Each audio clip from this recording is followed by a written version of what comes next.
Okay, thank you very much. I'm very pleased to introduce the last section for today, which is dealing with a number of issues that were dear to Hyman Minsky's heart and already have been raised in the previous session. The problems of inequality and the monetary and fiscal policy outlook. We have speakers Stephanie Kelton, who is professor of economics at the University of Missouri in Kansas City, still, I think. And Scott Fullwiler, who I believe is about to become a professor of economics at the University of Missouri in Kansas City. So we have a group presentation. Stephanie will speak to us first, and then Scott will speak to us. Stephanie.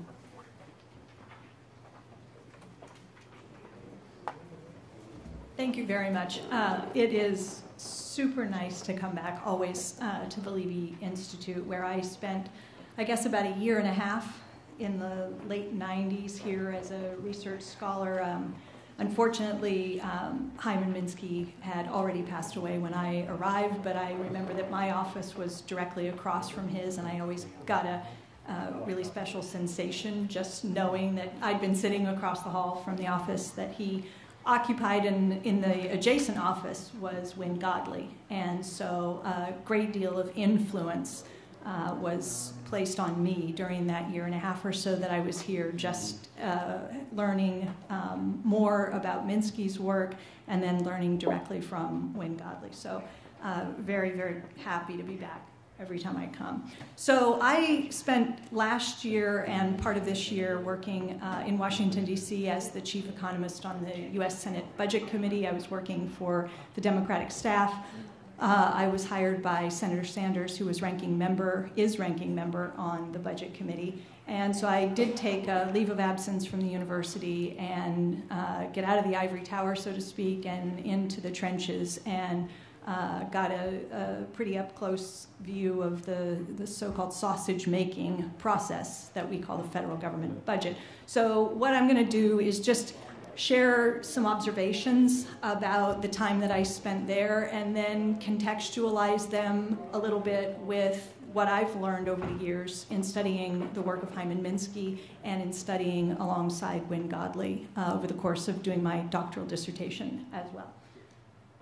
So I know there's a lot of talk about building a wall in the US today. I can assure you that we have already built the wall. There is a wall. It is a very sturdy wall. It is apparently very tall.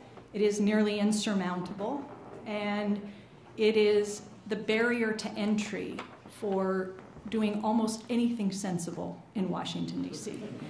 And that wall is this thing called the national debt, which is a barricade. It stands in the way of virtually everything that policymakers would otherwise attempt to do that is sensible, good macroeconomic policy.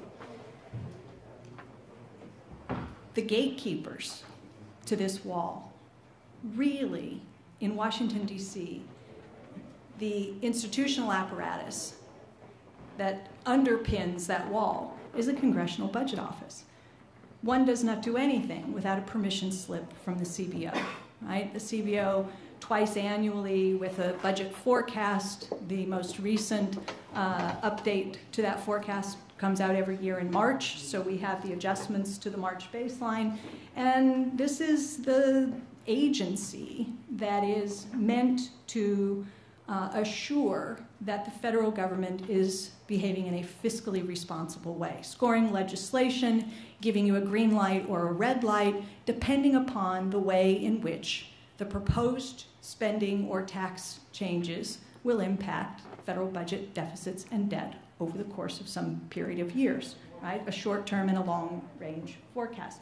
So we get things from the CBO that come in the form of dire warnings. And in the course of the year plus that I spent working on the Budget Committee, we would have hearings periodically, called by the majority. And I would say 5 of the 6 hearings that were held in my first months on the Hill had to do with the debt crisis, deficits, and the fact that America was on some sort of a fiscal train to hell or something. So What is it that CBO is telling us? What is CBO telling us? What underpins that wall? What is the economic thinking? They tell us things like budget deficits drive up interest rates, and rising interest rates lead to crowding out. This is not a supposition. This is just posited as fact. We all know that this is what will happen.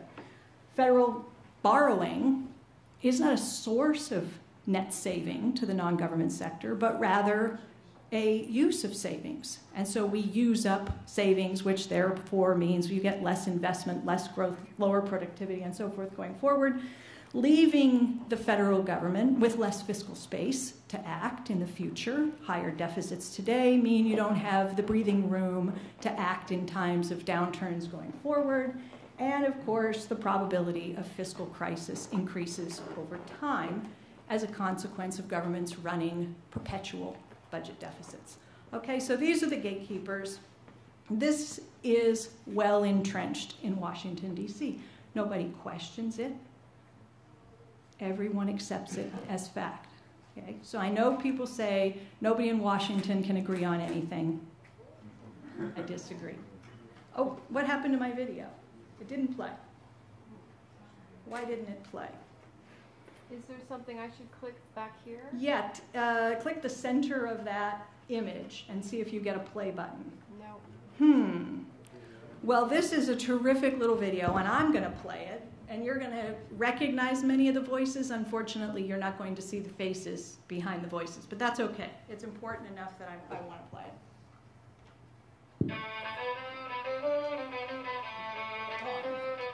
Taking money from our children and borrowing from China. Take out a credit card from the Bank of China in the name of our children, driving up our national debt that we are going to have to pay back. That's irresponsible. It's unpatriotic. The government's irresponsible spending is turning us into slaves.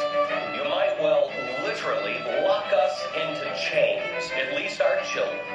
We got to deal with this big long-term debt problem, or it will deal with us. And it is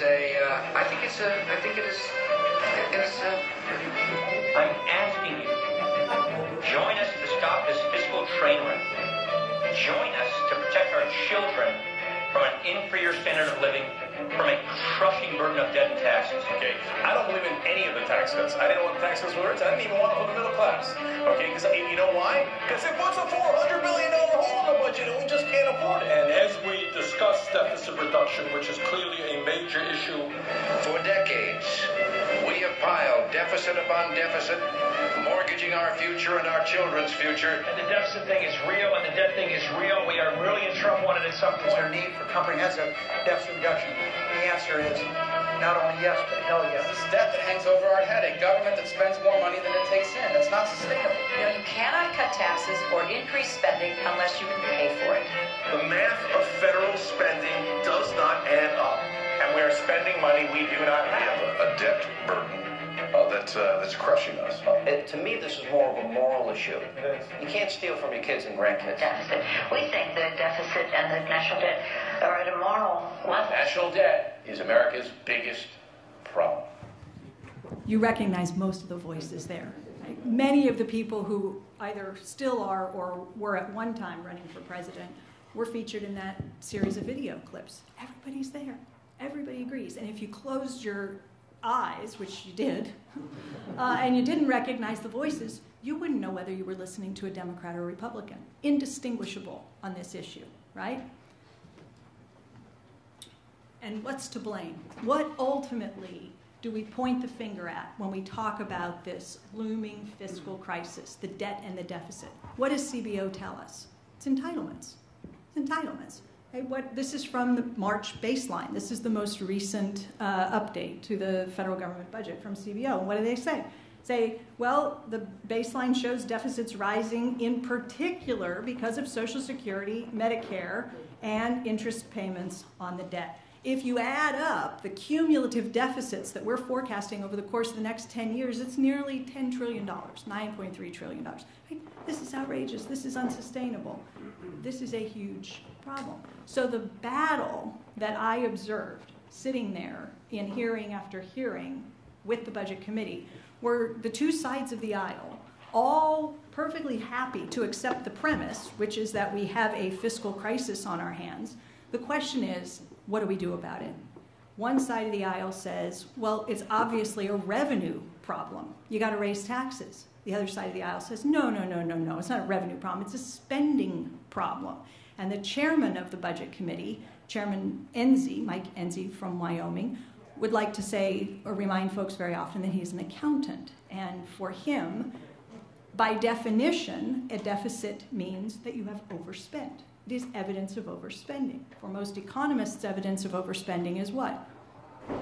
Inflation, right? But for him, the deficit itself was evidence of a problem, and the problem is a result of too much spending. Therefore, the solution is to cut, right? This is funny because, Rob, you mentioned this quote, and I have this in my slides. I use it all the time. Rob mentioned Mark Twain earlier. He said, it ain't what you know that gets you into trouble, it's what you know for sure that just ain't so. Okay? This is Twain. I think this is one of those things that we know for sure that just ain't so. The idea that the federal government in the United States of America has a looming fiscal crisis, that we must do something to deal with the debt and the deficit, or we are really in trouble. You heard it in the videos that we're burdening our grandchildren. It's not patriotic. It's not sustainable. It is an accident waiting to happen. And if we don't act today, we're going to end up like Greece and so forth, right? The Chinese aren't going to allow us to go on like this forever. We all know what the arguments are. Okay, but what if these arguments simply aren't so, as Twain said? What if deficits don't actually drive up interest rates and crowd out private investment? I can point to any number of publications over the course of decades that have come out of the Levy Institute that call into question this very assumption. And when I sat at the CBO and talked with the head of the macro division about some of this research, I got a blank stare. And I asked, what about the possibility of crowding in effects? And the response was, I'm not familiar with the crowding in story. This is a problem. And it's a problem that I think we need to do much more as economists to educate folks at the CBO and elsewhere to the possibility that maybe the fundamental theories that they're relying on to make these budget forecasts are fundamentally flawed. And I think that rests on us. What if the government debt is not actually a burden on future generations? What if China really isn't our banker? What if there is no long-term debt crisis? What if we're just looking at the problem, and I'm suggesting it's not a problem, all wrong? What if we actually need the federal government to take a deficit position almost all the time? What if? Are we willing to ask that question and to explore the possibility that it might be correct? Here's what Minsky told us. Government deficits sustain aggregate profits when private market determinants of profits would lead to a fall in aggregate profits. Government deficits sustain and even increase business profits whenever investment turns down. Look, we were told over and over and over again that what markets needed was confidence, and that the way to translate or transmit confidence, the way to signal to markets that they should be more confident and willing to take risk and willing to invest, is that we demonstrate that we're serious about getting our fiscal house in order, that we are taking steps to reduce budget deficits. This was supposed to promote confidence in markets. Minsky's telling us, hang on, budget deficits are a source of profits in the aggregate, a driver of profits. I'm suggesting that the federal government in the US needs to be in deficit most of the time for the foreseeable future. And it's an argument that Wayne Godley used to make routinely as well. How can I say that? How can I be a member of the Budget Committee and say something so outrageously fiscally irresponsible? Okay? The deficit hawks would tar and feather me. This would not be an acceptable thing to argue, right? Deficit hawks believe budgets ought to be balanced essentially in every calendar year. They would like a constitutional amendment to ensure that governments never spend more than they take in. No more overspending, right? Balance the budget. Spend only what you collect. We could have a constitutional amendment. We could go back to a gold standard just to make it harder for governments to run deficits. Then there's the kinder, gentler deficit bird. These are the deficit doves who believe what Keynes argued, or at least they like to cherry pick the quote to say that the boom, not the slump, is the time for austerity. So it's all right to run deficits when the economy is weak, but by God, you better move your budget towards surplus as the economy begins to recover so that over the course of the business cycle, the budget is in balance. Right? So they're forgiving in the short term, but they would like to see budgets balanced over the course of the cycle. Is there another way to think about things? I think there is.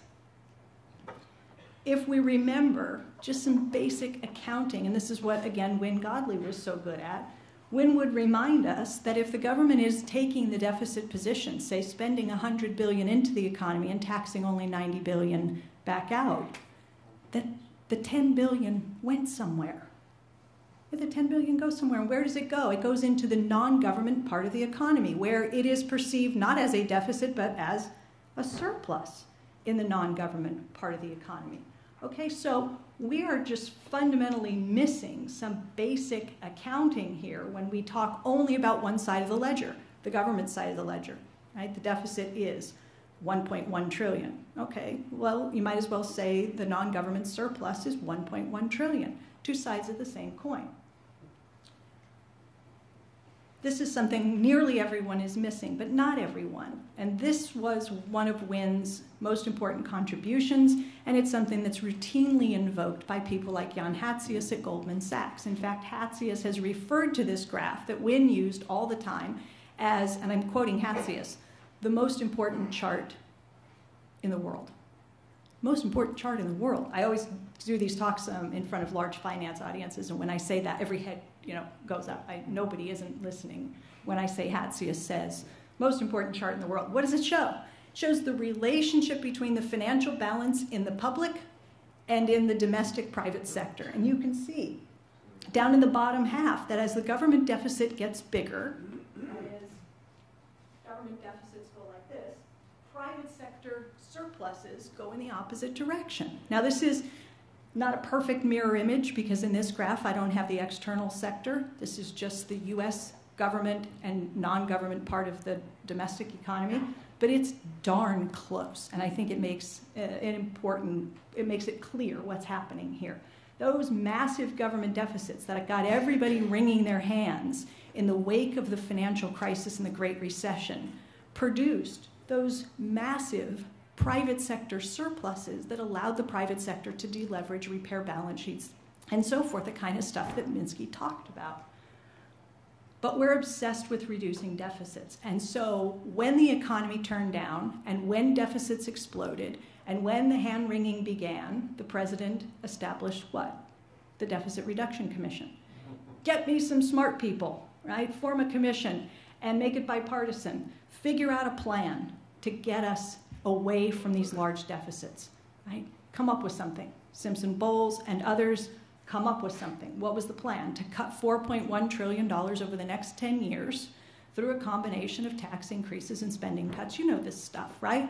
This was the plan. We're going to reduce deficits aggressively over the course of the next 10 years. And man, everybody was gung-ho. We got to do this. We got to take action, right? These deficits are endangering our economy, financial stability, grandchildren, right, the whole thing.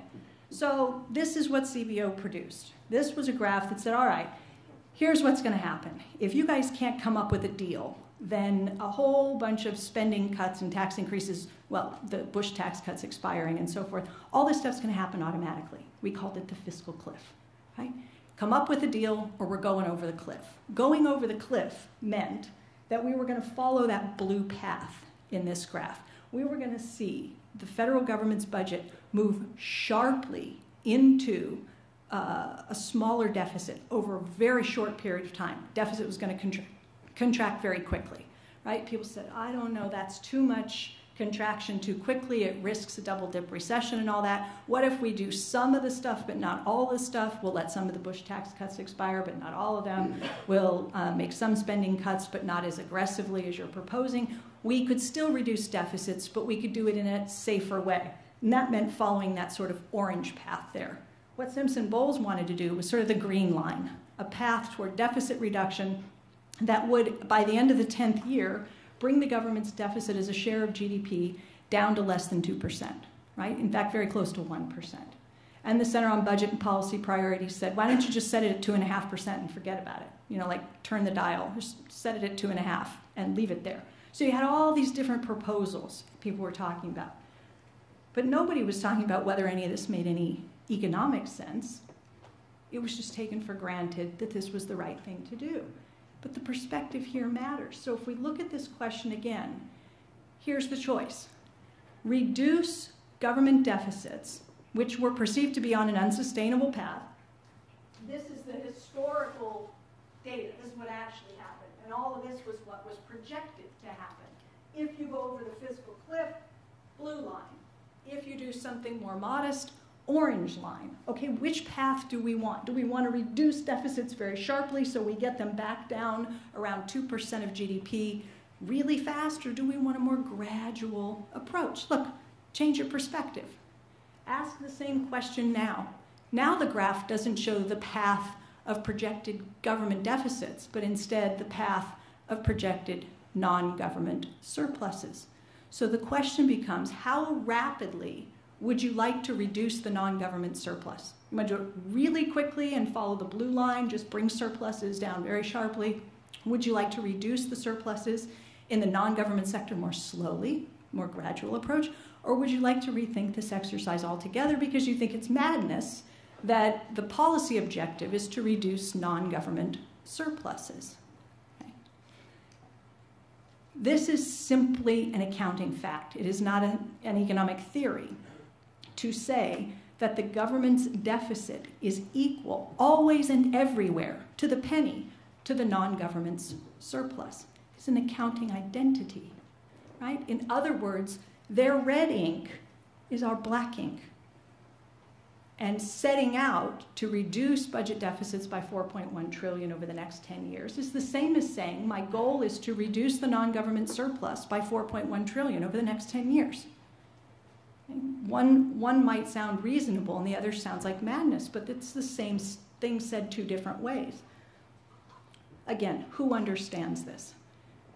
Well, Fidelity understood it because Fidelity put out a report to its clients, and the report this was all in the context of the fiscal cliff and looming sequester and all that stuff. And Fidelity put out a report and said, we have a threat to corporate profits. I say, whoa, that sounds bad. What is the threat to corporate profits? The threat to corporate profits was based on the Levy profit equation. And this is Fidelity telling their clients, if the government reduces budget deficits as quickly and as sharply as they're suggesting that they might, we are going to get whacked hard in terms of corporate profitability. Wait a minute. I thought this was about getting confidence up in the business. No. Fidelity understands where profits come from in the same way that Levy did and in the same way that Keletsky long before him did. So what was going on? Government deficits, as Minsky explained, are a source of corporate profits. They add to profits, right? This is from the same report. Following a decline, or following the financial crisis, when the private sector stopped investing, government deficits lifted corporate profits. These are their words. This is Fidelity. Government deficits fostered a quick recovery in profits. A quick recovery. When Minsky asked the question, can it happen again, and answered that it was unlikely that we would have an event on the order of magnitude of a Great Depression because we had fundamentally changed the size of the federal government. We have big government now that was capable of stabilizing incomes and profits in a downturn so that you get recessions and not full-blown depressions today. That we have central banks with lender of last resort facilities, FDIC, and so forth, capable of intervening in times of crisis to stop a financial crisis, a liquidity crisis. We have institutionally changed things so that it didn't have to happen again. And Minsky is pointing out the important role here played by a big government in terms of stabilizing incomes, profits. So here is the US economy. Okay, this is from Wynne Godley's work. This is the sector balance macro approach. This looks at the US economy. All of this is actual data, not hypothetical data. These are the actual financial flows. This is the domestic private sector, all the households and firms, financial and non-financial firms, all the households amalgamated into the blue, okay? This is government in the red. State, federal, and local government in the red. The rest of the world is the green. Everything above zero is a surplus position. Everything below zero is a deficit position. It's a perfect mirror image. Why? Because as Godley used to say, everything comes from somewhere and everything has to go somewhere. It's balance sheet identity. Any payments that flow out of one sector in the economy have to land in some other sector of the economy. They are received, they are inflows somewhere else. So what does this mean? It means that if we're longing for the good old days of those Clinton budget surpluses, and you see them labeled here, where the federal government's position moves from deficit, where it habitually had been over the course of decades, into a small budget surplus in the late 90s and into the early 2000s, okay? Lots of people say, that's where we want to go again, because those were good times, man. The economy was good, the budget was in surplus, that's the thing to replicate. We want to go back there. Okay, hang on, wait a minute. Where was the domestic private sector during that period of time? And you can see that the domestic private sector, again in blue, which habitually rests in the surplus position, had to take a very negative position over that period of time in order to produce those budget surpluses. What happened? A dot-com boom, the beginnings of a housing bubble that allowed leverage. Now we're back in Minsky again, right? That allowed the domestic private sector to leverage up like, I'd say never before, but not in recent history, right? To leverage up. And so spending in excess of income, running deficits, is what the private sector did. And that drove the economic growth. That pushed the unemployment rate down to around 4%. Yes, we got rapid growth. Yes, tax revenues poured in. Yes, spending to support the unemployed dropped significantly because we had a very tight labor market and very close to full employment, okay? But at the expense of a highly leveraged domestic private sector, and we all know how this ended, right? It ended very badly. It ended with budget deficits exploding, but those huge budget deficits allowed the domestic private sector to return to its surplus position. So the point I would make, or the idea I would suggest, is that deficits can be both too small and too big. Everyone in Washington is convinced that they can be too big, that they are too big. But almost no one ponders the possibility that they can actually also be too small. Deficits are almost exclusively automatic. So much of what happens in terms of the budget outcome is a reflection of what's happening in the real economy, right? So this is just a graph of the government budget outcome and the unemployment rate. You can see fairly clearly, I think, that as the unemployment rate increases, budget deficits tend to increase sharply. And as unemployment comes down, budget deficits come down. Why? Because the automatic stabilizers are doing almost all the heavy lifting. This is why Paul Krugman wrote a piece in the New York Times and called it "Deficits Save the World." The whole piece was about the important role that the automatic stabilizers had played in preventing the next Great Depression. And here's Minsky on the same point. Government tax and spending policies, which turn from surplus toward deficit whenever the economy contracts, and from deficits to smaller deficits or surpluses when inflation rears its head, has the power to contain both depressing and inflationary potentials in our economy. This is just a description of the importance of the automatic stabilizers and how they prevent the economy from reaching the two extremes of either high unemployment or excessive inflation.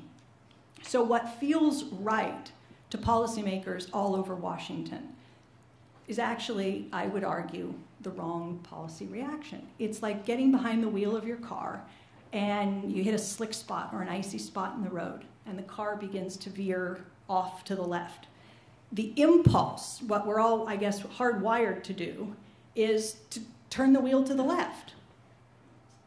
But that's not what the driver's manual tells you to do.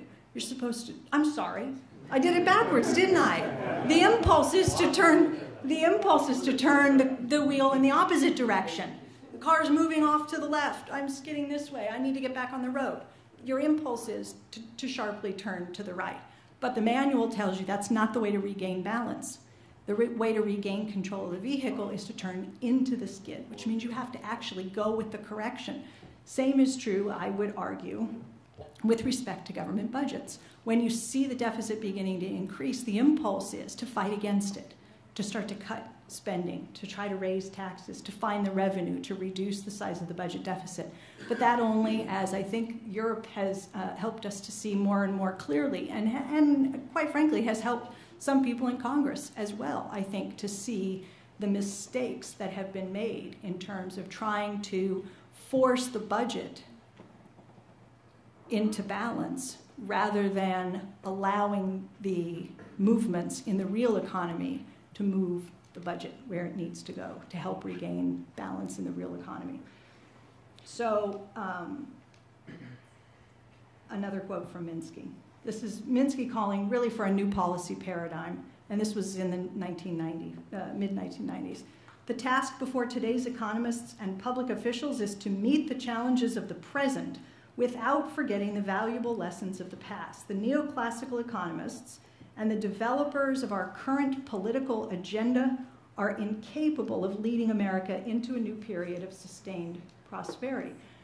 Who is going to lead? If policymakers in the US are incapable of leading us there, if the technocrats and so forth will not allow us to get the policy right, can we learn lessons from anywhere else in the world? This is a question, I'm not answering it, I'm just making a suggestion. It's been interesting for me to watch what's happened in the UK. At least in the UK, Jeremy Corbyn made the arguments. He didn't call it fiscal policy, right? He called it people's quantitative easing. But it's fiscal policy, right? He has a sense of what needs to be done. Much different, I think, just north of here. In Canada, was watching Trudeau. In a three-way race, the one candidate who pledged not to balance budgets, not to aggressively move to bring deficits down, is the guy who won. And he's the guy who said, we're going to use fiscal policy, we're going to use it rather aggressively, and we're going to focus on real macroeconomic objectives, and he wins. So it's just sort of interesting to think about what's possible. Right now in DC, none of this is possible. The only way, I think, that this is getting played as the game plays out is through sort of accounting tricks and budgeting gimmicks. When I arrived in Washington, I think the first big thing that happened was that the House passed a new rule and required CBO to use something called dynamic scoring when they were doing big pieces of legislation, right? So I was asked to write a report to help brief members of the Democratic caucus on what dynamic scoring was all about. And essentially, I'm sure most of you in the room know, for anybody who doesn't, the dynamic scoring exercise is a way to think about if, let's say we did $1 trillion of infrastructure investment, okay? Think about the macroeconomic feedback effects associated with that increased government spending. Now tell me what the budget picture looks like over the next 10 or 25 or 50-year time horizon. So taking into account macroeconomic feedback effects. Same goes for tax cuts, which is really what dynamic scoring is all about. It is a way for the Republicans to push massive tax cuts through and to try to get a score out of the CBO that says they either pay for themselves or darn near pay for themselves. So you can get the seal of approval that you need on the piece of legislation through this exercise called dynamic scoring, the magic of dynamic scoring, right? So that is one thing. The idea here being that when you want something to pass, you make it look like it costs almost nothing. When you don't like programs like Pell Grants, increased spending on infrastructure, education, Social Security and Medicare, then you use accounting tricks to make it look like the programs cost a fortune and are totally unsustainable. And so that's where generational accounting comes in. These are proposals to say to the CBO, look, you guys are forecasting out into the 75-year horizon. We don't think that's nearly long enough. We want you to take a longer, really stretch. We want an infinite horizon forecast from you. Intergenerational accounting, this sort of thing, is also being pushed because this, of course, makes it look like the so-called unfunded liabilities, Social Security and Medicare in particular, cost hundreds of trillions of dollars and thereby enable policymakers who aren't supportive of these programs to argue for cuts. Fair value accounting is something similar, just another way to make it look like programs for first-time home buyers and for students who borrow to go to college, that this is way too costly for the federal government, jack up the numbers, to extremely high, show the impact on the debt and the deficit, and then argue for cuts. So if you're asking, as this panel did, about the fiscal and monetary outlook, I'm talking about the fiscal side. Scott's going to talk about the monetary side, I think, primarily. It doesn't look good. I think that's not going to come as news to anybody here, but I think that there's good reason to believe that the era of government shutdowns and debt ceiling fights and so forth is nowhere near being over. Even if the House GOP loses seats, I think there's a reasonable chance that the so-called Freedom Caucus gains leverage with the leadership. I don't see the Republicans suddenly deciding that they want to compromise and work together with any Democrat who might get elected in November. And I think at the end of the day, what this does is put more pressure on the Fed. And there was some discussion of this in the last panel. How do we move toward doing more with fiscal policy, and why didn't Bernanke and hasn't Janet Yellen done more to press Congress? I had some thoughts about that, but anyway, to do more on the fiscal front. You've got guys like Larry Summers and John Williams at the San Francisco Fed.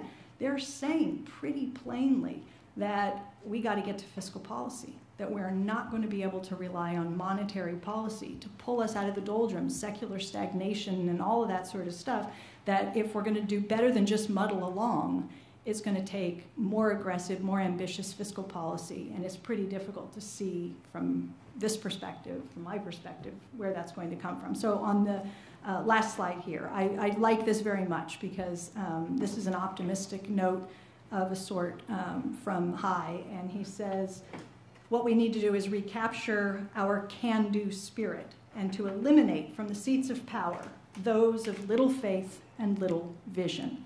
So I hope we can achieve what it is he said we need to achieve. Thank you very much.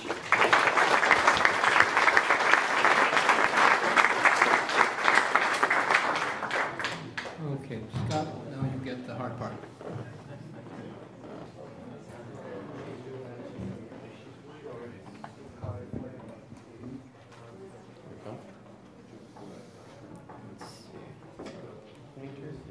Okay. Can't point. Okay. So the title of mine, as you can see, is The New Things in Macroeconomic Policy. As Stephanie said, I'm going to mostly consider monetary policy, although fiscal policy sort of works its way in there. What I really am going to do here is look at three things that have been coming up, and you've probably heard of all of them in monetary policy debates of sort of what do we do next sort of discussions. And I want to confront those with basic accounting and operations because there's not a lot of that. And accounting and operations in itself is not sufficient to build a macroeconomic theory, but it is necessary. If you aren't correct on accounting and operations, then you aren't talking about the real world. Which made me think, Stephanie, you were mentioning Senator Enzi, was that his name, who likes to point out that he's an accountant. So in my current position that I'm going to be leaving here soon, I have a lot of advanced accounting students taking my courses. And one of the things I always ask them to do early in the semester as we start getting in on this stuff is I say, okay, all you accountants sit down and show me what it looks like when someone pays their taxes. Show me the balance sheets of the person paying taxes, the banks, federal government, Federal Reserve, do all of that. Still haven't had one that can do it. Right? And it's because accountants, mostly, I'm sure there's some that are the exception, but in general, they don't look at financial asset accounting, and particularly not financial asset accounting across a number of institutions at the same time, because now you've got financial assets, as you probably know, are two-sided, right? There's always something on somebody's asset side and something on somebody else's liability equity side. So at any rate, with that having been said, I'm going to just jump in there. So number one, it's a bird, it's a plane, it's a helicopter, it's a deficit. You know where I'm going there. All right. So we've had a number of iterations of helicopter drops. The first one being, I'm calling it helicopter drops V1 for version 1. I wasn't quite sure how to name these things. But so first one being quantitative easing, as you, I'm sure, have seen from somewhere in mid-2007 with about $15 to $20 billion in reserve balances.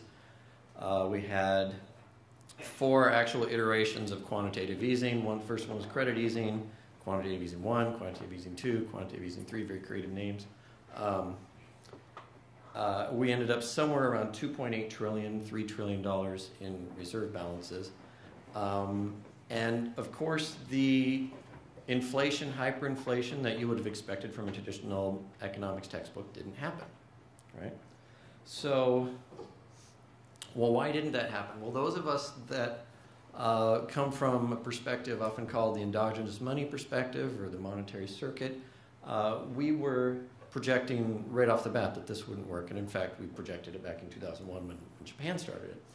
And why is that? Well, 2 reasons. First off, what happens when you do quantitative easing is you create reserve balances. The central bank purchases a security, treasuries in that case, and adds reserve balances to a bank. And if you understand how banks work, you understand banks don't need reserves to make loans. Banks don't need reserves to expand their balance sheets. They don't need deposits either. Loans create deposits. Central bank backstops that process because it has to sustain the payment system. The payment system in our country is settling, in our country at least, is settling $20 trillion in payments a day. And so that ends up having to be backstopped.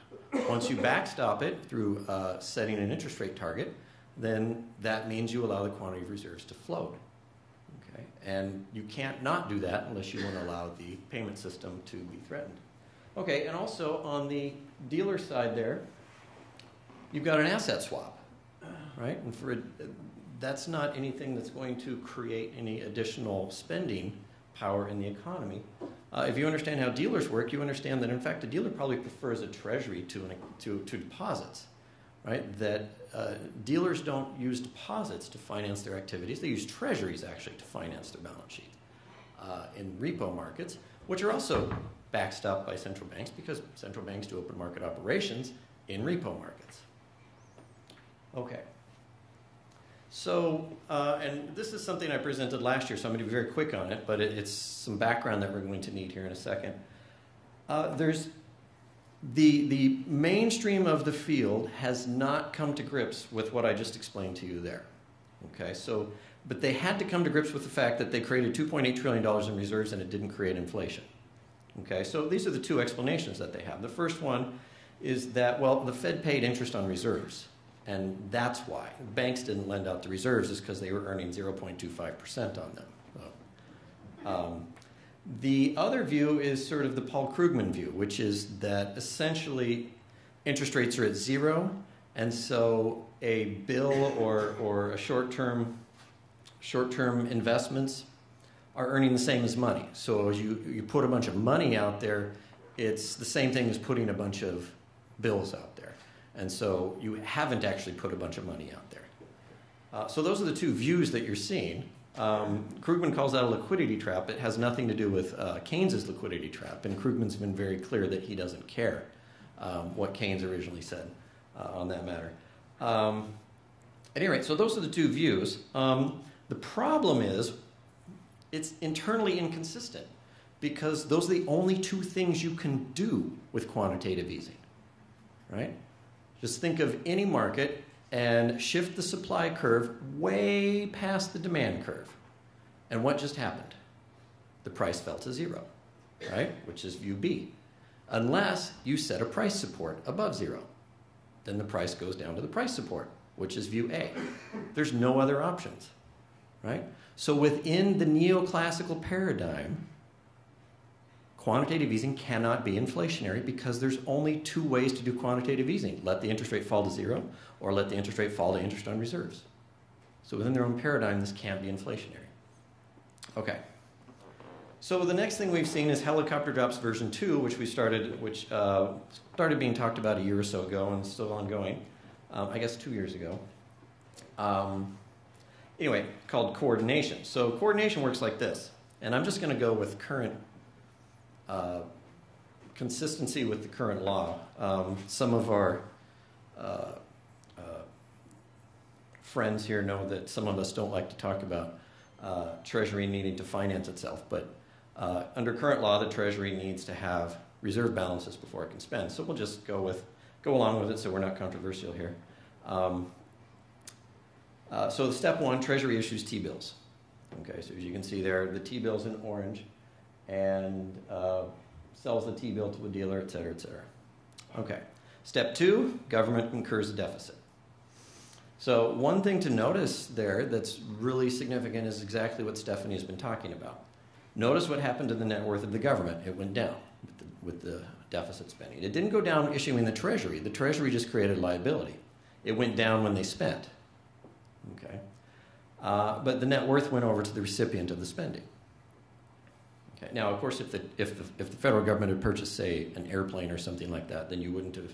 You'd do it a little bit differently. But at any rate, so incurs a deficit.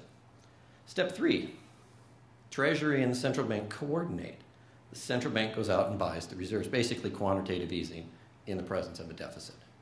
Okay, but given what I just showed you a few slides ago, what's going on with those reserves? Those reserves are earning interest at the central bank's target rate, or those reserves are at zero. Okay? Aren't those the two scenarios that don't create inflation when we do quantitative easing? Right? So apparently, A, central bank coordination doesn't create inflation. B, if those reserve balances are earning the target rate, how are they different from the T-bill, really, in terms of any macroeconomic significance? They're essentially earning the same interest rate, right? So think about this. You have two different choices to borrow. You can borrow at 2%, which is the Fed's target rate, let's say, or you can borrow at about 2%, and that's the T-bill rate, okay? Now, what if Congress says to itself, because it's Congress, of course, making the laws about how it can spend and so forth. What if Congress says to itself, okay, we're going to forbid ourselves from borrowing at the Fed funds rate because we're not going to allow the Fed to make a loan to us? Okay? Would you really care? Because now you're just borrowing at roughly the Fed funds rate. What's the difference? So the T-bill in orange and the reserve balance in red are really not much different. The T-bill might be a 90-day debt instrument, but the reserve balance is an overnight debt instrument, and they both earn about the same rate of interest. Okay? And according to neoclassical economics, neither one of those is inflationary, aside from the spending itself. Okay, so given that we're still not out of danger here, we've got version 3 that is being talked about more and more. Basic printing money, or sometimes they're called like cash transfers or direct transfers.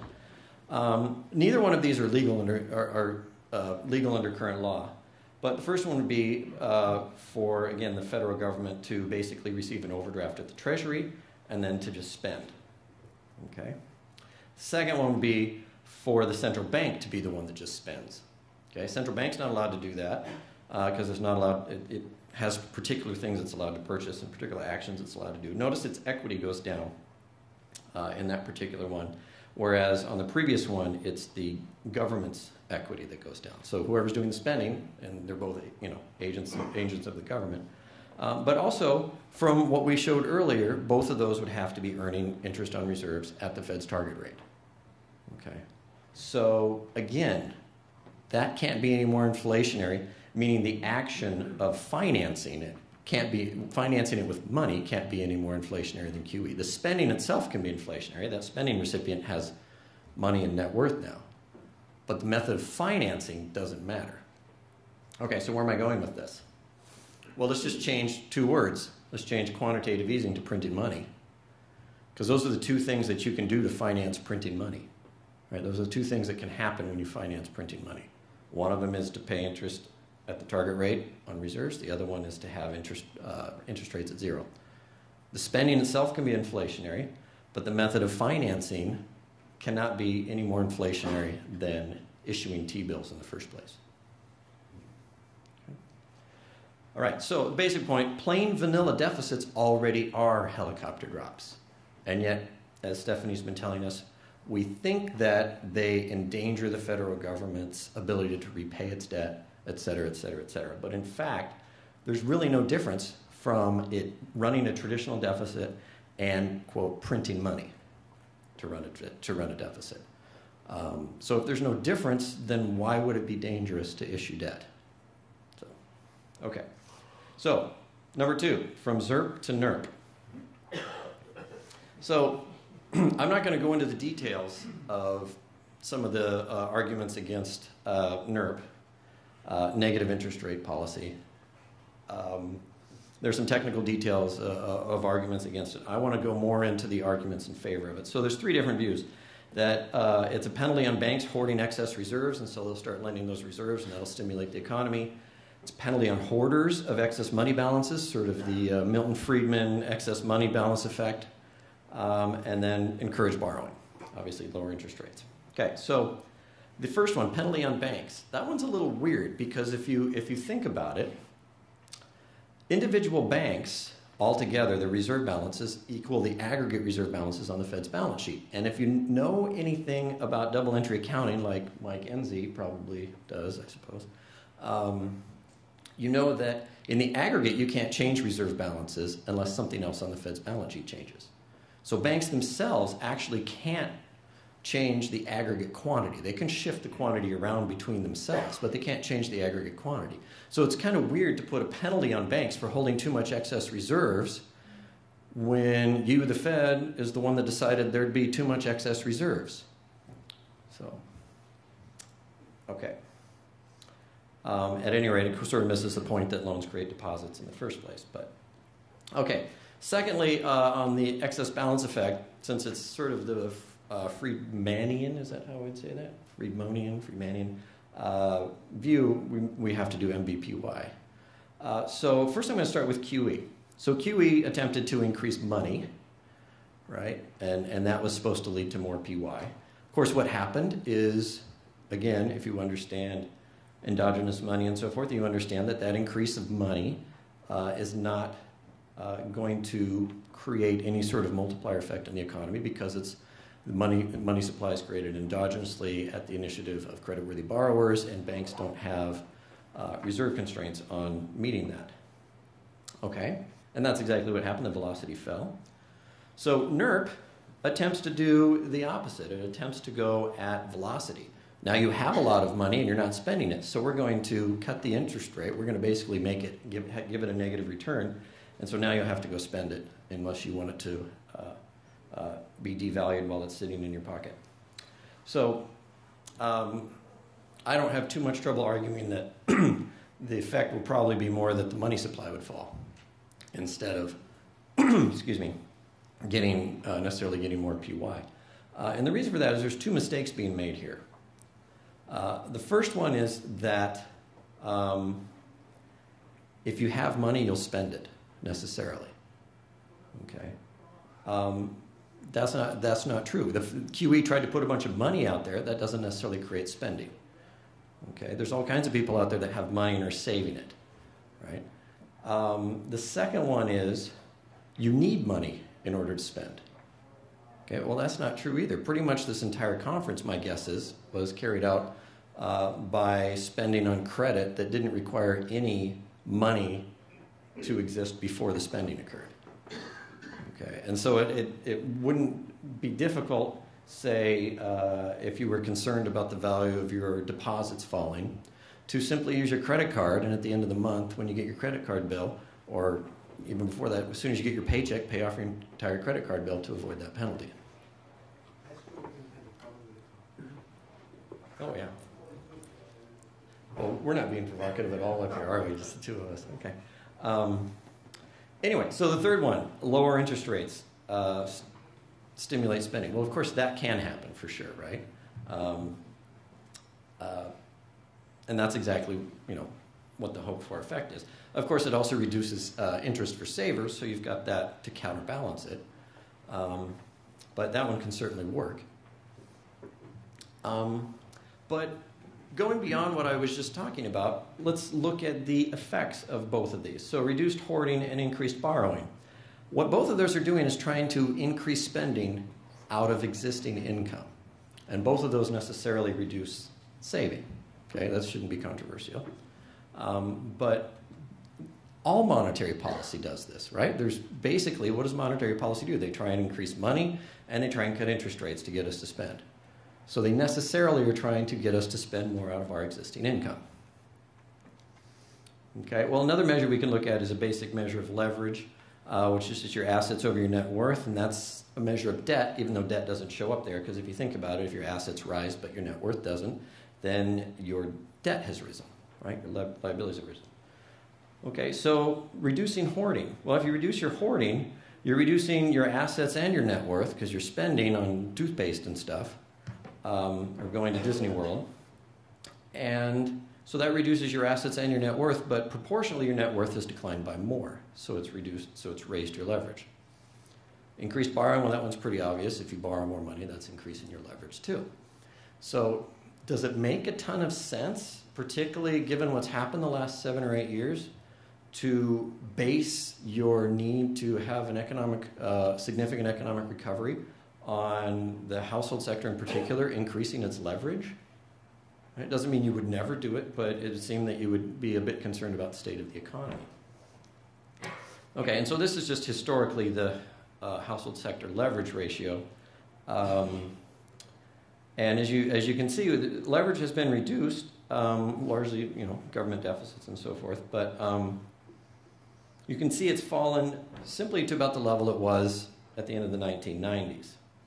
And so then to suggest that that should be increasing and that's how we should be expanding the economy right now, suggests to me that if NERP is the answer now, that we'll just have to be NERPier later as leverage in the private sector rises still greater. Okay.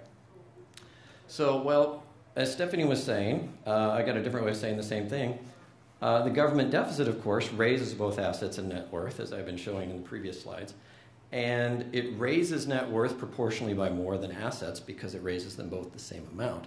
And so that actually reduces leverage. So what you have, and this is a distinction we don't see, again, in any of our popular discussions or textbooks, which is that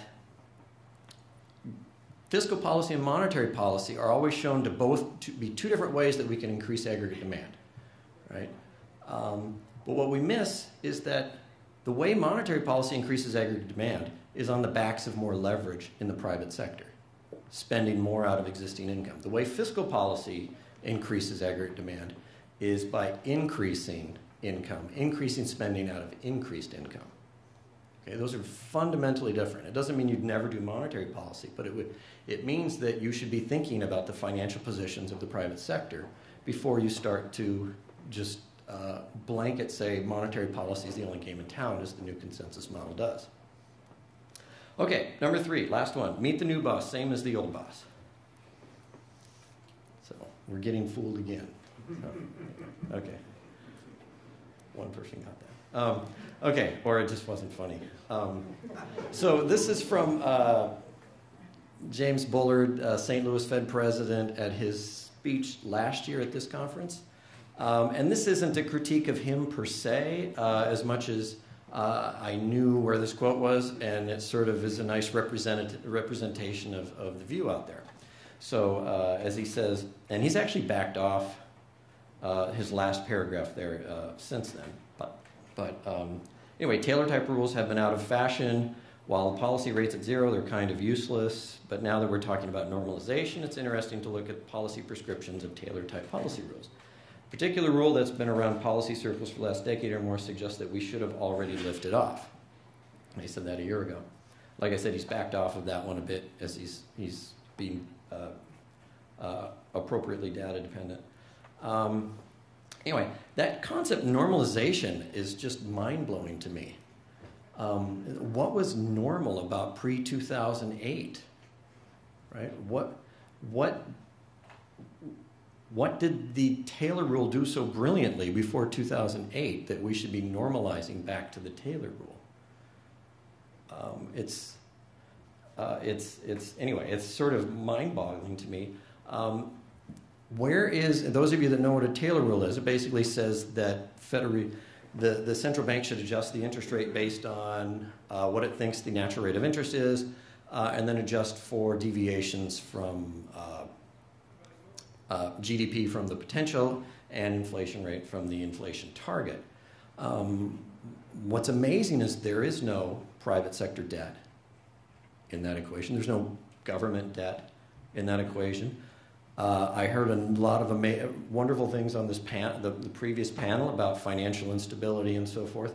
None of that stuff's in the Taylor rule. The idea that you could manage a modern financialized economy with an overnight interest rate target that has no private sector or government debt or any sort of other things in there that were referred to in the last panel, it's amazing that so many people, that's just standard.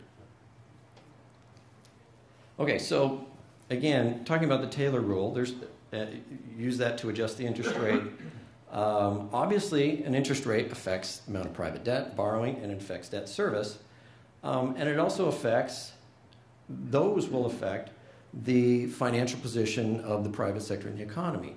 And again, it seems to me that your choice about where to adjust an interest rate target should be related so much to whether or not you think the economy is filled with hedge speculative or Ponzi financial positions. Again, not in the Taylor rule. Obviously, the Taylor rule affects government debt service as well, and of course, government debt service then feeds into more spending and the deficit and so forth. Now, in fairness, the Taylor rule doesn't explicitly deal with this, but other theories within the new consensus do, and they basically say government balance your budgets, at least intertemporally, so you can get out of the way so we can use the Taylor rule. So you don't mess things up. That's basically what they say. So we can be using monetary policy and always stimulating the economy through more private debt. So whereas economists like to talk about optimal monetary policy, I prefer to talk about sustainable monetary policy. And so my first principle is the optimal interest rate rule cannot ignore private and public debt and debt service. That would seem obvious to me since the interest rate is directly affecting private debt and public debt and debt service. Secondly, this is basically the same thing Stephanie was saying. We have these sectors of the economy, and they have transactions between them. And one sector's deficit, one sector being in deficit, means another sector has to be in surplus. The way I like to say, introduce this to my students is I say, does it make sense to you that every country in the world cannot have a trade surplus? Hopefully that makes sense, right? So if you look at that graph there, it's pretty clear that unless the rest of the world is running a deficit, then those other two sectors cannot be in surplus simultaneously, right? And in fact, even if it is a surplus, for both of those sectors to be in surplus, even if it is in deficit, for those two sectors to be in surplus would require pretty big trade surplus. The rest of the world have a deficit. So anyway, so absent a trade surplus, private and or public sector necessarily adds leverage. That's just accounting. And of course, even if you have a trade surplus, you might still have that because you need a really big trade surplus for both of those, generally a big surplus for both of those sectors to be positive. So what that would tend to mean is that the interest rate has to be lower than the growth rate. If you're going to have one sector almost always in a deficit position, then you can't let its debt service explode or you're going to get into problems. So Olivier Blanchard, in a very famous paper, he sort of states what is generally the accepted view, which is there's a general agreement that condition of an excess of an interest rate over the growth rate probably holds, if not always, at least in the medium and long run. I thought it was interesting that Bob, at his lunch speech, pointed out that over the last 50 years, actually, it's been the opposite. So I don't know what medium and long run means if it's not the last 50 years. And Brad DeLong came out with something just the other day where he suggested that the last 100 years, in fact, had been the case. So I have my own graphs on this. And so the top one, 53 through 2015, if you look at the right, it take the blue, it subtracts GDP from the interest rate, and you can see the 3-month rate has been significant, negative 1.7%, meaning 1.7% less than GDP growth, and the 10-year negative 0.2. And so I break it down into 53 to 79, 79 to 2000, and 0, 1 to 15. Interestingly, the only period where the interest rate is higher than growth is 79 to 2000, which is, of course, the period where the Fed used the Taylor rule most deliberately, I would say, and was most concerned about squeezing inflation out of the economy.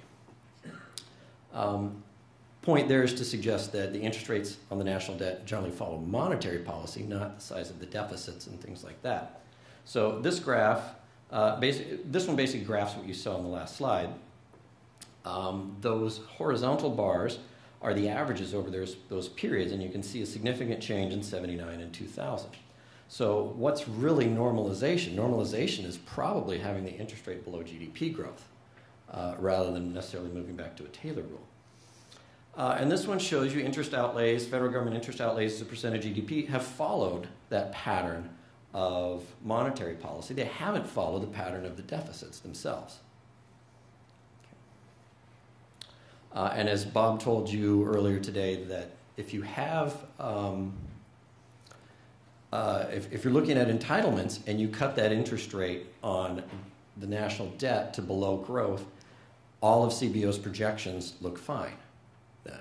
There's not an explosion in the national debt. And of course, the last 62 years, as I've just shown you, that has been the actual average, is to have the interest rates on the national debt below GDP growth.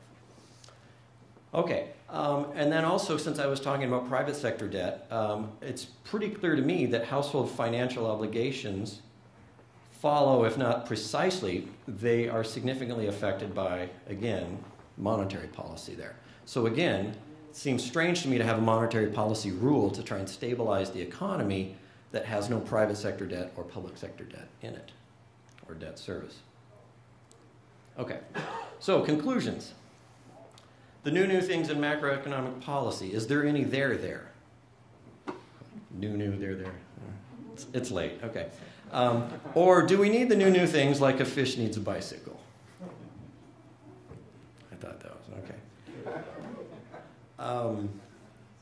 So just summarizing some of the points I've made, or the points, all deficits already are helicopter drops. So this whole fear that we have about government deficits and not being able to pay them back and so forth is incorrect according to basic accounting and operations. That a deficit is the same thing as printing money, and a printing money is the same thing as a deficit. So we shouldn't fear the fact that we run a deficit that will go bankrupt or et cetera. And we also shouldn't fear that printing money itself necessarily is hyperinflationary. They're the same thing. NERP is just the most recent attempt at growing demand by raising private sector leverage, as all monetary policy stimulus does. Normalizing via Taylor rules ignores public-private debt and debt service and their interrelations arising from sector financial balances. So in the end, my whole summary of what's going on shows up on the next page, which is, you'll see it here in a second, but it's a bunch of policymakers gathering around. Central bankers is on the left and fiscal policymakers on the right. But that's basically where we are, in my opinion. We'll do anything to create more jobs and income except directly create more jobs and income. Thank you.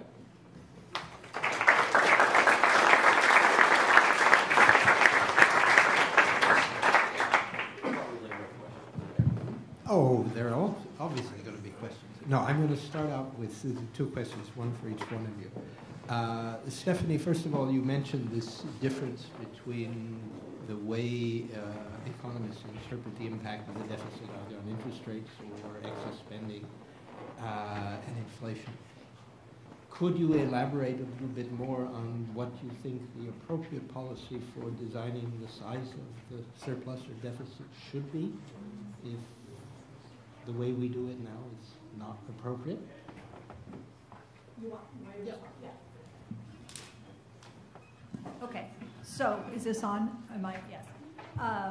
Well, my own personal inclination is to go back to the approach that was taken by Abel Lerner in the 1940s. Lerner's approach was dubbed, in contradistinction to the sound finance approach, functional finance. And Lerner was talking about calibrating government spending and taxes to achieve macroeconomic goals of full employment and relatively stable inflation. And so what I think we do today is we try to force the economy to balance the budget. And what Lerner was describing was exactly the opposite of that. It was allowing the budget to, in a sense, balance the economy. So if the goals are full employment and something like price stability, modest inflation, then you allow the budget to move, in a sense, endogenously. So you're responding to increases in unemployment with one of two ways: tax cuts or increased government spending. Now, notice this changes the nature of the debate. Both sides are already arguing. One side says it's a revenue problem. The other side says it's a spending problem. I agree, right? The problem is that the side that says it's a revenue problem wants to raise taxes, and the side that says it's a spending problem wants to cut spending. They can have the exact same fight, and it can be an ideological fight, but it ought to be about whether we ought to be cutting taxes or increasing government spending. So we need to change the nature of the battle, right? So I don't have a number, and in some sense I was intrigued by some of Minsky's work on the Monetary Commission. What was it? I think there was another word missing, but there was a Monetary Commission. And in some of it was a commission on money, yeah, money and credit, something like that, yeah. And there is discussion in some of these papers where Minsky talks about, in effect, turbocharging the automatic stabilizers, doing something to provide what Congress won't provide when you have Congress like the one we have today, right, that refuses to do anything to work together to get the correct policy response when unemployment is high and so forth, is to find a way to have things happen automatically. And there is this interesting discussion here about whether or not it would be possible to get automatic tax cuts to go into effect. So Scott and I have tossed around the idea for a number of years where I've said, I just feel like, we have the right goals but the wrong institution. Full employment and price stability, but we give the dual mandate to the Federal Reserve. And it really ought to be carried out not by the Fed, but by Congress. So how could we get an analog, a fiscal analog to the Taylor rule that allows us to have some policy guide? I don't really believe that we can have something happen mechanically, mechanistically, without Congress involved at all. But perhaps there would be a way to develop a policy guide of the kind, an analog to the Taylor rule, but intended for fiscal policy use that would at least provide the direction. Whether you get the magnitude correct, that's another issue. But at least it would tell you ought to be increasing government spending or cutting taxes or some combination of the two, given the significant departure from potential GDP or from actual to desired inflation rates or something like that. So that would then give you a mechanism of deciding how large the deficit should be. But what about surpluses? Would you ever have surpluses under this? Yes, so that's a good point. I didn't raise that, but I do always when I'm in Europe, I have a different version of this talk because you can end up in a country where you do have current account surpluses, and that changes the nature of the conversation. But in the U.S. anyway, here, as long as we believe that current account deficits aren't going anywhere for the foreseeable future, I sort of restrict myself to focusing on the importance of deficits. But sure, if this is perfectly consistent with what Lerner told us when he was laying out the theory of functional finance, that you use the tools, the levers of government spending and taxes, and you're adjusting them in response to departures in the unemployment rate from full employment or from inflation, from some desired low, modest inflation rate. So is a surplus consistent with this approach? Absolutely, it would be. There would be justification for either spending cuts or increased taxes, especially in a country where governments are running current account, where you have a trade surplus, for example, and a lot of the heavy lifting in terms of employment is being done by the rest of the world. Okay, Scott, it's your turn now. You've mentioned that most of this is simple accounting, cross-institutional accounting, but in simple accounting, there are always surpluses, there are always deficits. I mean, Stephanie mentioned that Wynne always used to say that there's no such thing as a black hole, stuff cannot disappear, and it always has to show up. But you also mentioned that this was more or less independent of theory. And what sort of, or where would you criticize the theory which is used basically to ignore these sort of accounting relationships?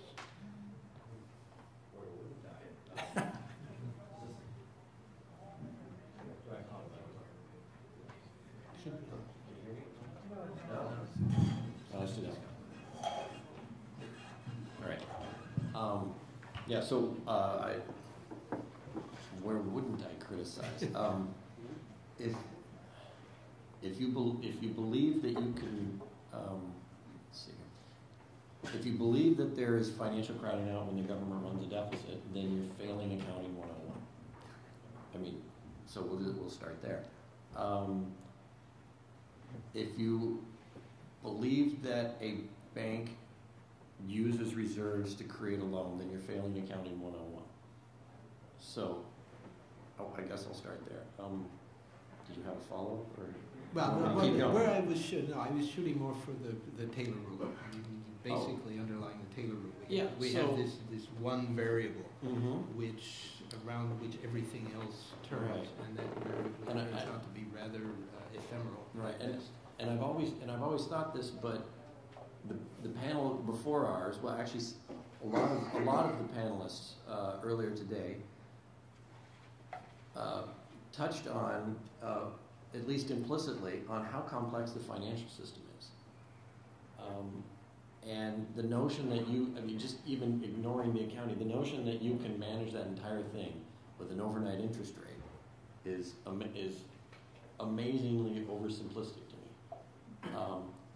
But then the notion that interest rate rules should ignore debt in the private or public sectors is also amazing.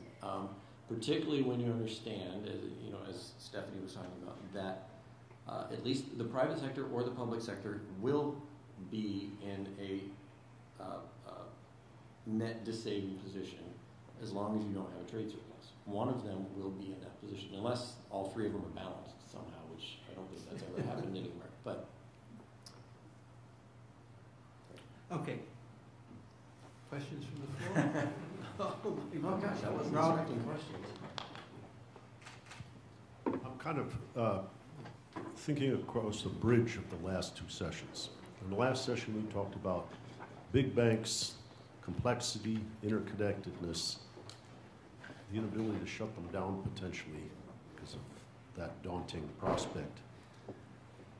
And I understand that, on the right, as you described, Stephanie, in your slides, that people just don't want spending. But what's bothering me is from the center to what you might call the moderate left of the Democratic Party, there's a comparable aversion to using fiscal policy at a time when the financing costs are negative in real terms and there's plenty of dilapidated infrastructure and education systems and so forth. And I guess where I want to bring these two together is I'm wondering, is there a coalition now, wrong-headed, in finance that's trying to protect their contingent war chest in the event they need another bailout? Are they keeping fiscal capacity in reserve so that they can have another TARP? Who's the they in your question? Moderate Democrats is who I'm getting at. People involved in the financial sector. People who have often very liberal social views but play the fiscal conservative and tend to work in the Wall Street realm disproportionately. Is there a sense in which they saw the value of the ability to get $800 billion of quick fiscal capacity? They're not necessarily adherents of MMT or the notion that these are just accounting entries. They may fear that that capacity is finite and want to, what you might call, keep that in reserve in case they need it again, which improves large institutions' competitiveness in international financial markets. I'm just curious, do you hear anything like this? I don't hear anything. That's encouraging. It's an interesting proposition. I don't hear anything. I definitely hear the, keep the powder dry sorts of arguments from some Democrats who I think probably rightly understand that the politics are difficult and that to the extent that deficits can be kept low for a period of time in the event of another event that would require a substantial increase in deficits, that it will be easier if we have had a period of time where deficits have been small. Sure. But the group that you're specifically talking about, I haven't heard those sorts of remarks from. They still have to use the monetary system to do it. So they're just wrong. They're not being underhanded. Well, I don't know. And he's talking about a unique group. Just picking up somebody there in the back. Okay. Yeah. I am shocked and amazed at the cynicism of your question, Mr. Johnson, but I think you're right. I do think you're right. Yeah. And you are Walker Todd. Right. And I think Stephanie would have heard it too if you worked on Senate banking instead of Senate budget. You would have encountered bankers and their spokesmen being just as cynical. Well, I was impressed by the presentations here today. I think in domestic terms, I think you are onto something. The real question that my Republican friends would raise would be, what are you going to do if somebody is cheeky enough to ask for gold, or if foreigners who hold our debt securities insist on suddenly being paid in foreign exchange instead of dollars that we print? What does that do to your calculations? We probably have the same answer.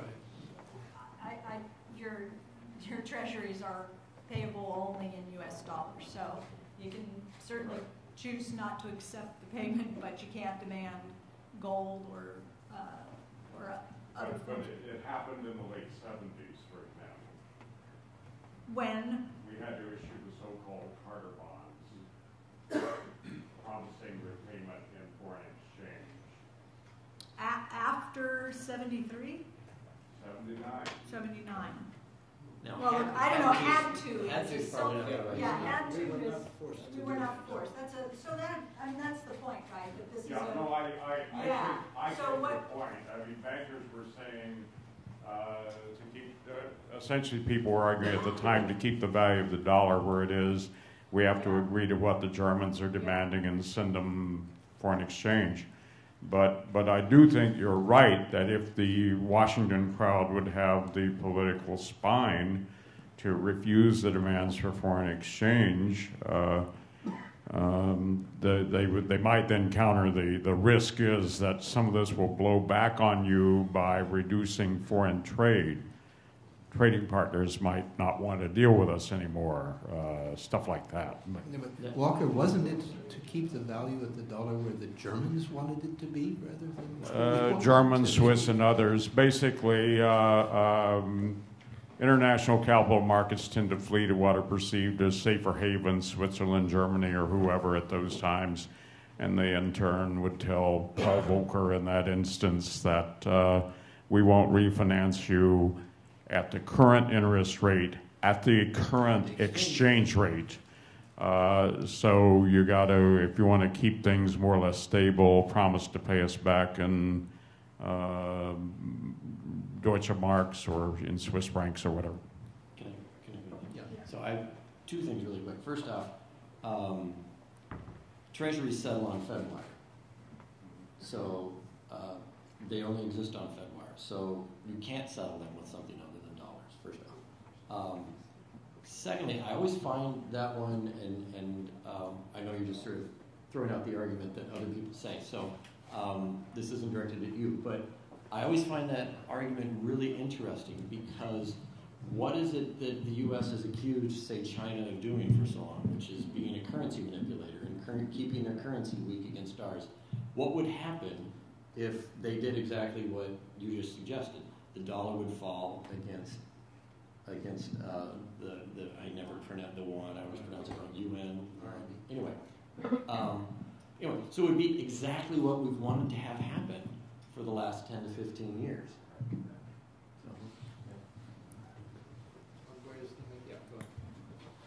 Hi, thank you both also for excellent presentations. I just wanted to, I was very struck by your Goldman Sachs chart, Stephanie, but notice that it starts in the 1960s, because for me what's really interesting is that there isn't debate and discussion about deficits until you get to financial liberalization and deregulation. And it's the process of financialization which destabilizes and causes deficits to rise. There aren't serious deficits pre-financialization. And so what I wanted to ask you was, is there a correlation there between the rise in government deficits, both here but also in Europe, and financialization? Because and from the period post-war through to the 60s, early 70s, it wasn't really a big problem, and it also wasn't much debated. Well, I would disagree. I mean, the debates over federal budget deficits and balanced budgets go back to inception. I mean, I've got a really terrific history of this from 1776 into the 1950s or so when the book was written. This has been a preoccupation, an obsession, a source of contention in the United States from the very beginning of time. And of course, deficits were huge coming out of the war, and the debt to GDP ratio at 125% in debates and hand-wringing and all of that. And that was before. Well, sure, they came down. But those debates and the larger deficits certainly precede the 1960 period that you see in that graph. So. Yeah, I don't know. I'll give a personal assessment on this. As a graduate student in the 1960s, there was a controversy between Cambridge, Massachusetts, and Cambridge, England, called the capital theory controversy. Paul Samuelson was a participant in this debate, and Paul Samuelson came to give when I was a graduate, came to graduate students a speech. So we thought he's going to come and he's going to beat on Cambridge, England, and solve the capital theory controversy. So he got up and he introduced his speech by saying, I'm going to talk to you about what is the most important problem that is currently facing the United States from the point of view of the people on the street. Government deficit.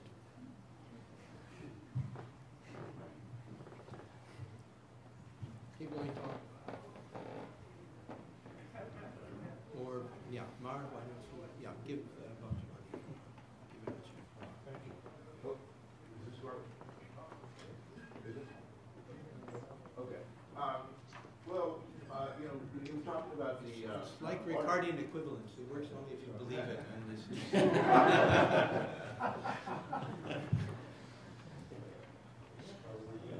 Yes. There we found the confidence.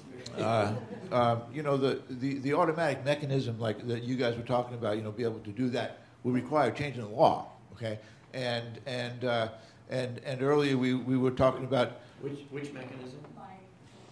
The fiscal rule, or that we're going to supercharge. Okay, you mean deficits themselves? Yeah, we're going to supercharge the ability of the entire. Yeah, although we've run deficits before. Okay, so I'm just saying that's going to take a change in the law.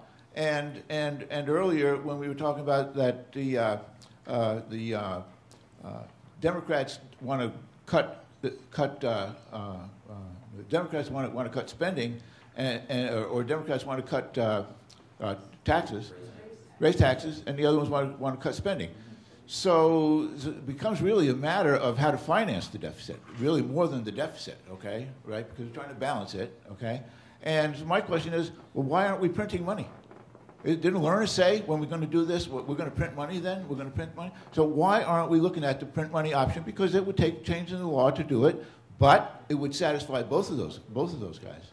Because we would not have to cut spending, and we would not have to raise taxes. I can go back up there. So, I mean, I agree, mostly because they're the same thing. Printing money and issuing bills are the same thing. They're obviously not the same thing, because very soon would be in favor of them, they're the same thing.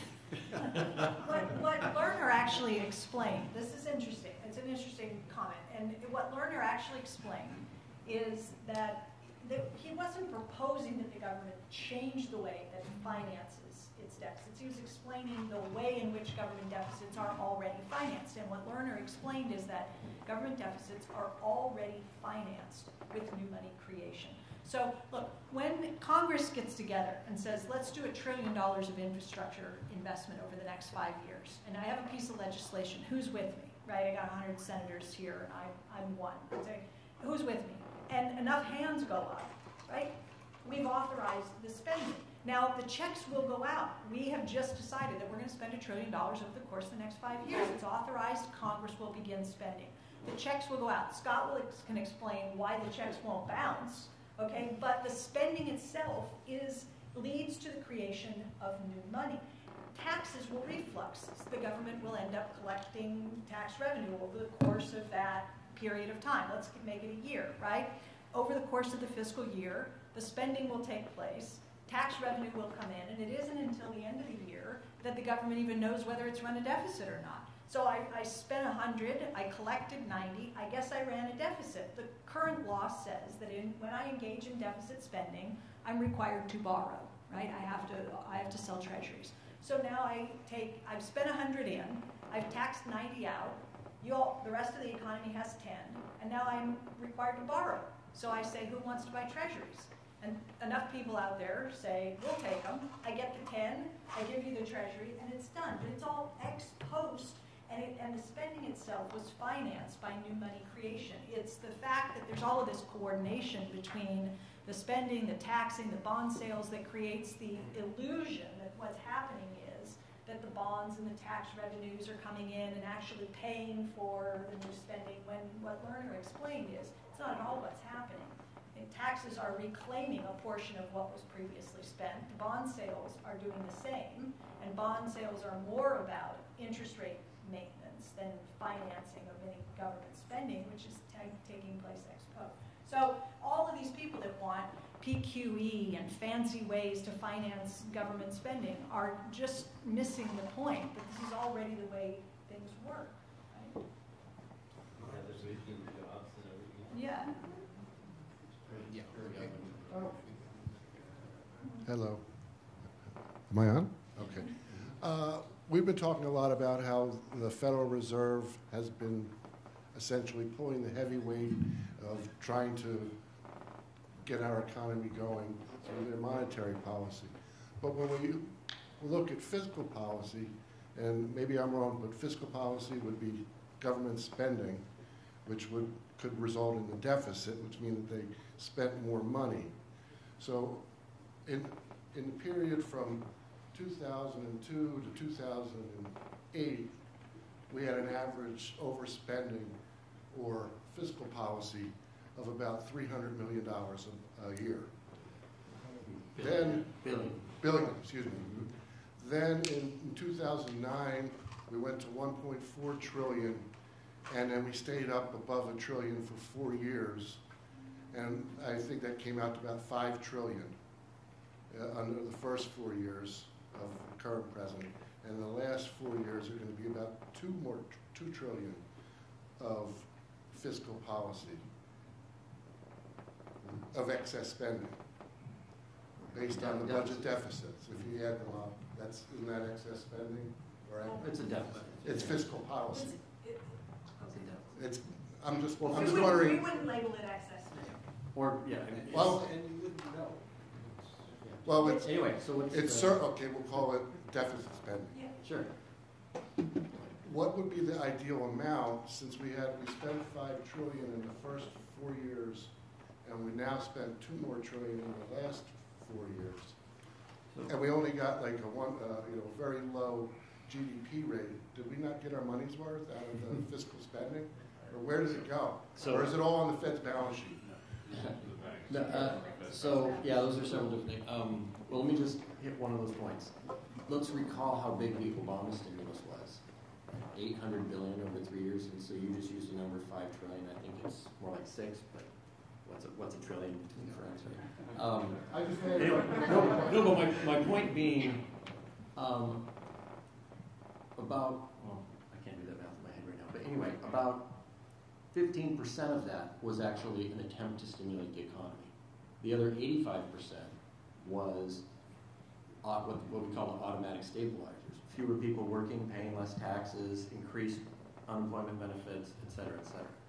So we actually didn't really try to do that much. We sort of accidentally did that much. And I hadn't found a period where we spent that. Right. Where we had that. Well, and a lot of it's because people's incomes fell and they didn't pay as much taxes. And states cut spending. Yeah, states cut spending, et cetera, et cetera. Right. So in terms of bang for buck, well, automatic stabilizers aren't supposed to give you bang for buck. They're supposed to put a floor underneath. So we did put a floor underneath. This is what I said, that you couldn't define excess spending. Right. Right. Okay, so. Okay, Mark, one more here, right here in the front. Oh, you've got one over here. Okay, first over here and then over here. Ton, can you bring it over? Thank God for automatic stabilizers. Stephanie, I do like your idea of automatic fiscal rules, as it were. I mean, very simple one that I think Warren always talks about is force Congress to spend or increase the deficit. That's a better way to put it. Till you get inflation of 2% or your target. That's it. That's the rule. And then stop. And in fact, if it gets above, you kind of reverse that. So there's your rule. I call that replacing the budget constraint with an inflation constraint. Well, the employment, look, we all want full employment, so we don't even get into the employment issue. The point is but that's a good way to do it. And then let Congress choose. Let them be forced to make the deficit, but then choose between spending or taxation. Does that? Yeah.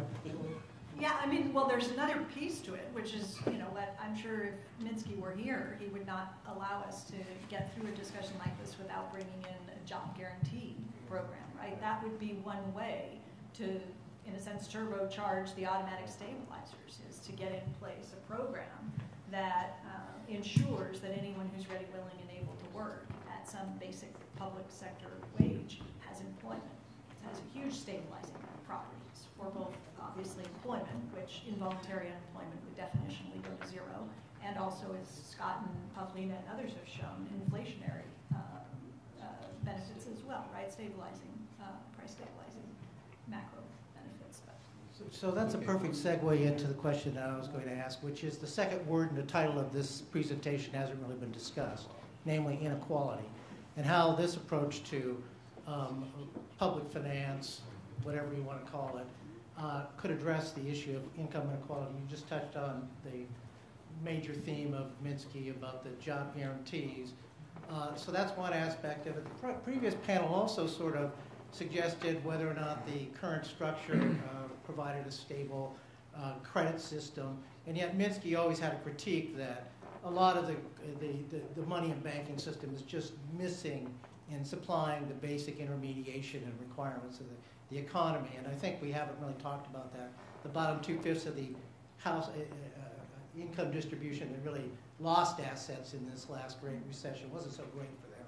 And in fact, if there's anything in the financial system that's absent right now, it's the service that they're supposed to be supplying to those. You look at what's happened to the household sector, the mortgage sector, all the underwriting that's undertaken. And we just talked about systemically important in the previous one. Dealing with income inequality has to address the shortcomings of both the financial sector and how this job guarantee would play out. Address the income inequality. I think that's right. I think we both expected Jamie Galbraith to be on this panel, and so we thought the income inequality base would be covered by him, and I think we both decided to take a bite out of a different part of this. But I completely agree. The difficulty right now from policymaker perspective is if you accept that income inequality is a problem and you want to address it, you could just say we're going to address income inequality this way. We're going to raise the incomes of those at the very bottom. Now I've addressed income inequality. Right? I could say I'm just going to go after the very rich and absolutely tax the hell out of them. Okay? I've addressed income inequality, but I haven't done anything to improve the lot of these folks down here. If we didn't have this debt and deficit obsession, I think we could address the income inequality problem this way by raising those at the bottom. That means through an employer of last resort program, a variety of other things we could do, large-scale infrastructure, that whole bunch of things, right?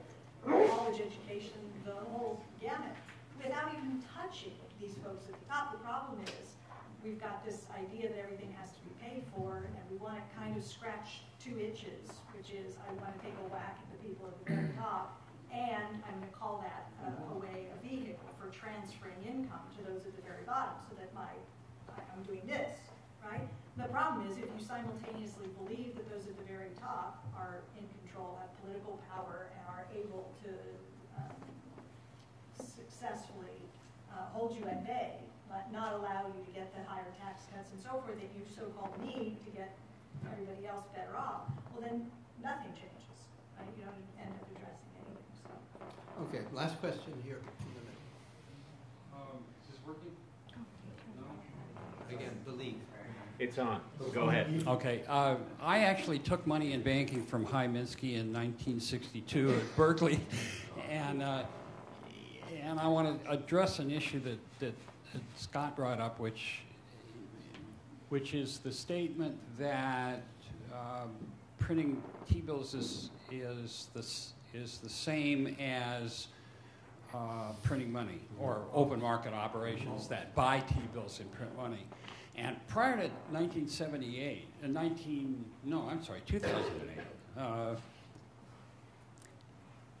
we always assumed, and I did when I took money in banking from that the fractional banking system would expand. There would be in private investment demand. The fractional banking system would expand loans to sop up the excess reserves, and that was called money. And if you believed a velocity equation, and we weren't in what Krugman now calls a liquidity trap, then there would be inflation. And the whole flavor of your discussion about the relationship of debt finance and open market operations would be utterly different in a world where the implicit assumption always was that the fractional banking would mop up the excess reserves. So two things. First off, for effect, I spoke a little bit flippantly, so let me just be precise about what I was saying. running a deficit by issuing T-bills or printing money, there's not a macroeconomically significant difference between those. Okay? Because if you print money, you have to pay interest on reserves at the central bank's target rate, or else you have a zero rate. Okay? In either case, the T-bill you issue, instead of printing money, is going to have essentially the same interest rate. And so there's not a macroeconomically significant difference between the two. So printing money isn't more inflationary than issuing the T-bills in the first place. That's what I meant by they're the same thing.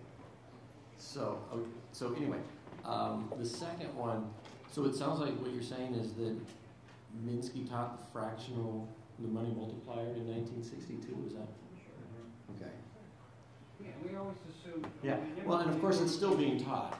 You know, it's still being taught, but I have to unlearn people of that. Starting in 2008, that has led to $2 trillion, $1.8 trillion worth of excess reserves. Yeah. Nobody can imagine anything like that. And what it's evidence of is that the people who talk about crowding out are nuts.